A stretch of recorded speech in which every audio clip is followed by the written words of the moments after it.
Do you know that there was a time when human life was not always respected? People could be offered as sacrifices whenever the gods demanded it. And in the Benin Kingdom, this was how things worked too. Let me tell you what really happened during the reign of Oba Ewakpe. When he became king around 1700, things did not go smoothly. From the very beginning, people were already uneasy with how he ruled. Human sacrifice was part of tradition, but with Oba Ewakpe, it started to feel like too much. People were being killed often, during rituals, during punishments, and especially to show authority. To the king, it was power and control. To the people, it became fear and pain. Slowly, the elders began to complain. The citizens began to feel that the Oba no longer respected human life. They believed he had become harsh and dangerous. The situation became worse when the Oba's mother, Queen Iden, died. Her funeral was supposed to be a sacred moment, but during the burial rites at Uselu, many people were killed as part of the ceremony. That was the final straw. The people could not accept it anymore. What they saw was no longer tradition. It was cruelty. That was when the kingdom finally turned against the king.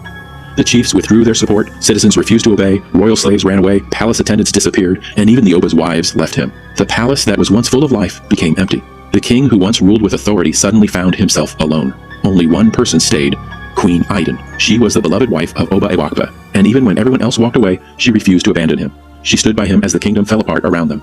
When the pressure became too much, Oba Ewakpe left Benin City and went to Ikoka village, his mother's hometown, hoping her people would protect him. But even there, he was rejected. With nowhere else to go, the king returned to Benin City, broken, ashamed, and completely hopeless. Queen Iden saw how desperate her husband had become and knew that something had to be done, or the throne would be lost forever. So she made a very difficult decision. Without calling the chiefs or the elders, she went to consult an oracle on behalf of the king and the kingdom, hoping to find a way to restore peace and bring the people back. After the divination, the oracle gave a frightening answer. The gods demanded a human sacrifice.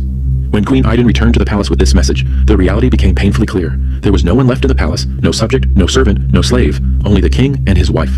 Queen Iden understood exactly what this meant, and she made a choice that still shocks people today. She offered herself. She told her husband that if her life would restore the kingdom and save his throne, then she was ready to give it. To her, the survival of Benin mattered more than her own life. Oba Ewakpe was devastated. He cried and refused at first because he could not imagine killing the woman who stood with him when the whole world turned its back on him. But Queen Iden insisted, encouraging him to obey the ancestors so that the kingdom could find peace again. In deep pain and reluctance, Oba Ewakpe carried out the sacrifice. Queen Iden was buried alive near the Oba market in the heart of Benin City. Before her death, she made one final request. She asked that her grave should always be kept clean and warned that no one should step on it out of respect for her sacrifice. Her wishes were respected for many years until the British invasion of Benin in 1897. After the sacrifice, things slowly began to change. The chiefs returned, the people reconciled with the king, and peace was restored to the kingdom. To mark the reunion, the people gathered in the palace, drums were beaten, and there was celebration. Today, her name may not appear in many written records, but her story remains strong in Benin history and oral tradition. She was not forced, she did not run away, she chose sacrifice.